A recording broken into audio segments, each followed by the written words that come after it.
Okay, the next thing that we're going to talk about today is taking 100% responsibility for your life, okay?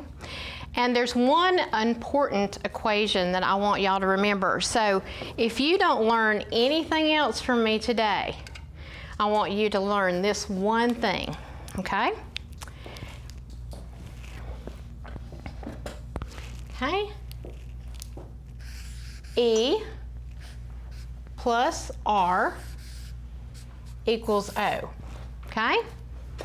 Just like when we were back in high school and we had algebra, right? E plus R equals O, and you had to find the values of those. I'm going to tell you what each one of these mean. E is an event, okay? So E stands for event. R is response. And what that means is your response to the event. And O, that's the outcome that you get, okay? So the event plus your response equals the outcome, okay? Now, as we look at this chart, there's one thing here, and if you remember in class, sometimes one thing always stayed the same and the others could change. Well, the one thing that always stays the same is the event. Okay? So no matter what the event is, it always stays the same. It is what it is. But how you respond to it is up to you. Okay? So you can respond to it in a negative way or in a positive way. And how you respond to the event will ultimately give you your outcome. Okay? So if we're saying 2 plus 2 is 4, and you don't like 4, you want that outcome to be 5, then you're going to have to change something somewhere. Which one can you change?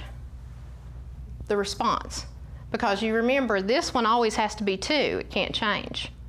So only your response here added to the 2 on the event is going to equal 5. So that means we have to change this 2 to a 3. How do we do that? Well, that's totally up to us. It's up to us how we respond. How many of you have ever blamed somebody or something for something that's happened in your life?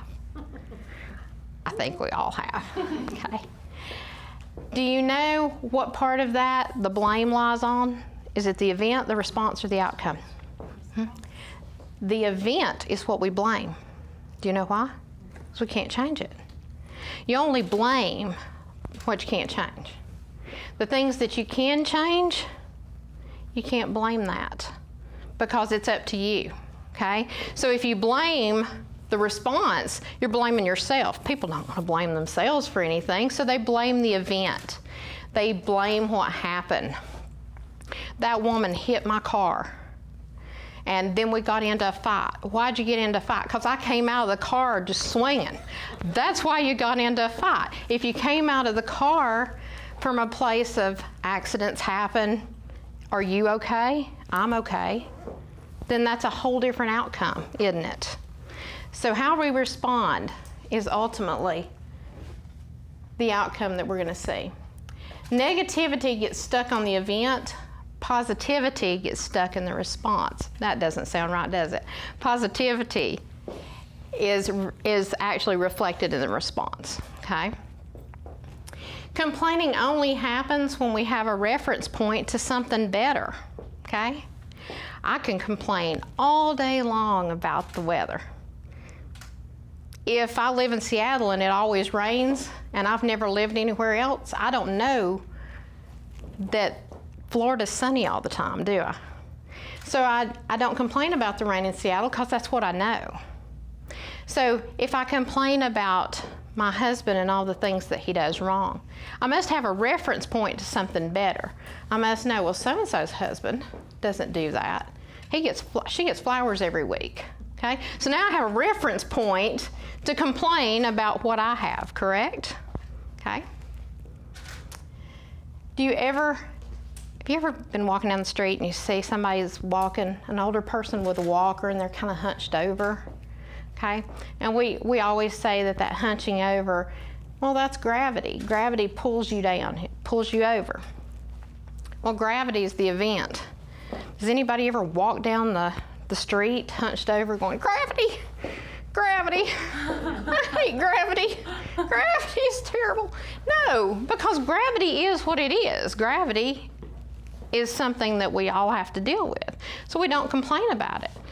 But how we respond to it makes all the difference in the world. So people don't complain about the things that they can't change, like gravity. They complain about the things that they can change. Okay? People go to work. I used to love this. I worked in a dealership, and salesmen, when you're a receptionist, you're stuck right there at the desk and you can't move because you're tied to that phone. And salesmen would come up all day long and tell me every problem they ever had. Hated it because I can't go anywhere and I got to listen to it. And they would complain about what? Their wife, their kids, the dog not getting a sale this month. So they complained about everything that I couldn't do anything about, okay? I'm sure they went home and complained to their wife about the receptionist at work that didn't give them that sales call that could have made them an extra $1,000 this month. What's the problem here? They're complaining to the wrong people. You can't complain to me about home and then go home and complain about work because you're complaining to the wrong people. They can't do anything to change that, can they? So why do we do that? Why do we complain to people that can't do anything? Because it's too much of a risk to talk to the person that can do something about it, right? So if I go home and I say, you know what? So-and-so gets flowers every week, and I want flowers every week, and you're going to give me flowers every week, period. And he says, we can't afford flowers every week, and if you want flowers every week, there's the door. Okay? Well, there's a risk. He wants a divorce now, and it just started this other ball rolling. So that was a risk that I took. Some risks are worth taking, some not so much. Okay? Maybe at work, I go and I complain to the boss, well, so-and-so got that sale and I didn't get anything. Boss is in a real bad mood today and he fires me. I lost my job. See, that's a risk. We think about those risks and we talk ourselves into what we will or won't do. What are we willing to risk?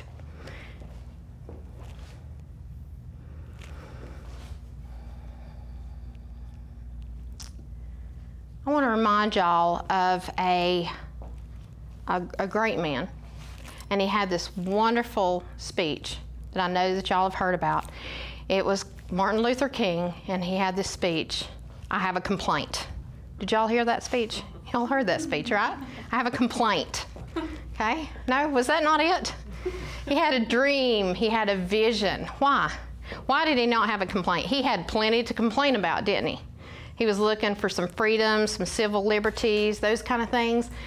So he had plenty he could complain about, but when he had the stage, what did he talk about? His dream, his vision, his goals, and everything that he saw for everybody else, right? He was focused on the positive. So when you're looking into the future, okay, you're excited, you're positive. Great things are going to happen. But if you keep looking at your current condition and you're wallowing around in what isn't right now, then you're going to become negative. So people who stay in the here and now and don't dream, they're usually very negative people. People that look forward to the future and what they're going to have. They get excited about that and they go out and they tell everybody else about it because they want them to hear the good news, which is why Martin Luther King had a speech called, I have a dream. Okay. So we need to become very solution-oriented, and there's 3 things that you have to remember when you're looking to be solution-oriented.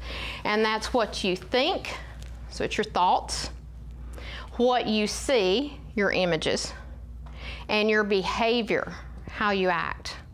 Okay? And we want to concentrate on our thoughts for just a moment. So I love doing this exercise. This is fun. So y'all are gonna play along, okay? So you have to put your pad and paper down, and we're just gonna use our hands, okay? All right.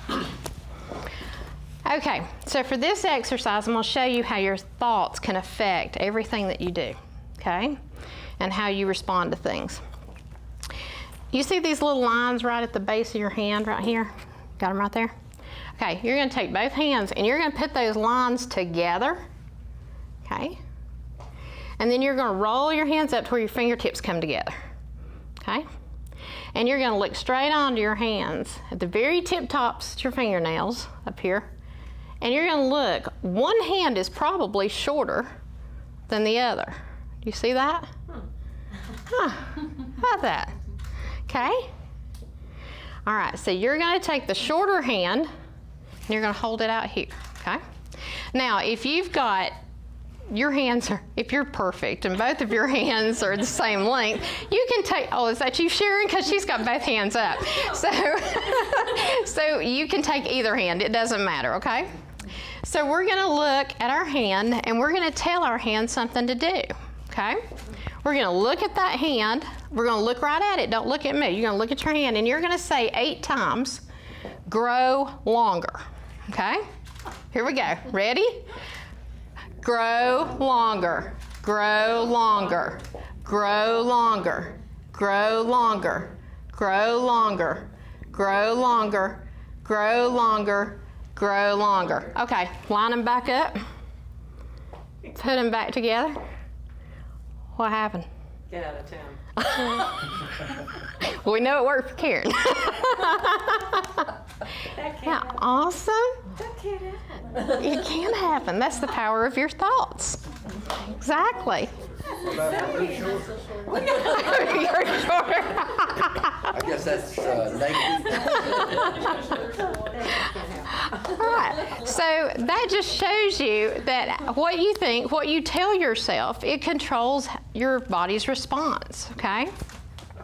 Now we're going to look at it again because some of you are a little worried now that your hands are a little off because that's not normal. So we're going to say 5 times back to normal. Okay, so look at your same hand and you're going to say back to normal, back to normal, back to normal, back to normal, back to normal. Okay, line them back up.